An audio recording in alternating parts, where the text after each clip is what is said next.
রাসূল সাল্লাল্লাহু আলাইহি ওয়াসাল্লাম যখন মক্কাতে দাওয়াত দিচ্ছিলেন,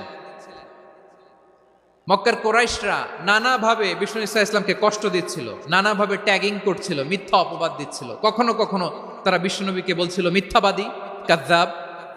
কখনো বলছিল যে তুমি হচ্ছে জাদুকর, সাহের। কখনো বলেছে শায়ের, মুহাম্মদ তুমি কবি। কখনো বলেছে কাহেন, মুহাম্মদ তুমি গণক। এবং কখনো বলেছে মুহাম্মদ তুমি হচ্ছে মাজনুন, মানে পাগল। আওয়াজ করে সবাই পড়ুন নাউযু বিল্লাহি মিন যালিক।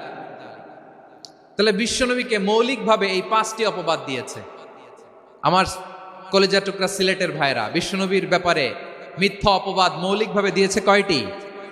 5টি। বলেছে তুমি মিথ্যাবাদী, বলেছে তুমি গণক, তুমি কবি, তুমি পাগল, তুমি জাদুকর। বিশ্বনবীকে যে এই 5টি অপবাদ দেয়া হলো, আল্লাহ তাআলা এটা সহ্য করেননি। এই 5টি অপবাদ